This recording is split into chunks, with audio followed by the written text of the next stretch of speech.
Beverly Rorem, and she has brought her new book, Passion for Tea. So I have to ask Beverly, why did you write about tea? I wrote about tea not only because I like tea, but because I was very interested in the health benefits. And I kept reading articles and seeing little blurbs on TV that tea was good for you, and I wondered why. And I wondered about the research, whether it was actual medical research. And I was going to OU at the time and had to do a paper, so I wrote a paper on tea. And decided to expand it and turn out this really nice book. Now, I've noticed it's divided into chapters that are China and India, which I think all of us think of when we think of tea. Yes. But you've got places like Russia in there. Yes. There were once a lot of tea farms in Russia, but unfortunately they have all, the economy apparently did not agree with growing tea in Russia, so they have stopped doing that. But they were great importers of tea, and they had, they were importing tea from China by camel for hundreds of years. Good heavens. And the camels went along the, I think it was called the Silk Route, and through Mongolia and up into Russia, and it would take about 5 months. And there's now something called Russian caravan tea, which has a slightly smoky flavor. And that is because all of this tea was around the campfires and it absorbed some of the smoke. And so that's now a very nice black tea that we still, that's probably now artificially smoked, I'm not sure. Well, I suspect that camels are no longer involved in it. I don't think so. Now, you talk about tea drinking in China and India, and I know it was the, I believe it was the Indian tea, wasn't it, that was first brought into Great Britain, or was it the Chinese? It was the Chinese tea. It was the Chinese tea. And the Portuguese actually were the ones who kind of discovered tea in China, and then they began sending it to Europe and then to England, and there's a lot of history, a lot of interesting history about.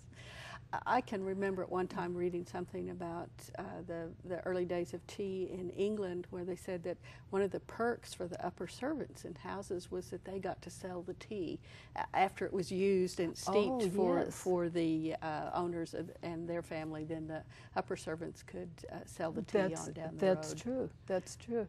And that's one of the great things about tea, because an ounce of tea can be very, very expensive. It can go anywhere from $10 an ounce to $100 an ounce, but it could be used several times. And the tea leaves are very, very light. So an ounce of tea goes a long ways. If you have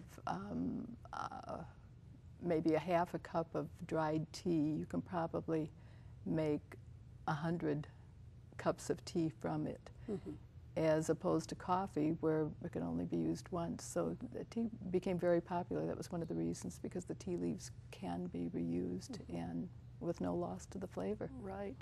Now, you have a chapter in the book on the health benefits of tea, and I know that one of the first health benefits, antioxidants and all that other stuff aside, was that since you had to boil the water to make the tea, this was the first time water was safe to drink in Europe. That's right. That's what saved a lot of people from cholera, they believe, because the water was boiled, and of course the antioxidants from the tea actually, helped assist toward giving better health. So obviously you did some research. Were there some things in the research that you really enjoyed but found just didn't fit into the book? Well, I would love to know more about tea in South America. I think that there's a big tea culture there, and I did not get into that. I guess I'm going to have to write volume 2. Now, this is not a book that says this is how you brew tea and keep tea and so on. This is really about what is tea, how is it used in society, and how is it traveled around the world, isn't it? Pretty much. I do have just 2 pages of how to prepare tea properly. And in fact, we have a picture here. You brought some tea that had been brewed. Right. The tea leaves, the dried tea leaves that in its original state. And then off to the side is a little bit of what comes in tea bags. So I'm assuming you do not really suggest that we go get tea bags from the local store. Tea bags do not give you the same health benefits as brewing tea leaves.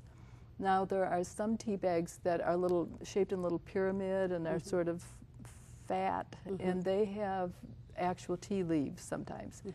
And so those are pretty good. If you can find something, sometimes they call them a silk sachet or a pyramid, that tea can be pretty good. But if you have a little flat tea bag, I really would not recommend that. Well, where would you find tea leaves here in Oklahoma City? Well, there are tea shops. Spot for Tea sells tea leaves. I think Jabba Dave sells tea leaves. The Asian markets yes, are a good place to go.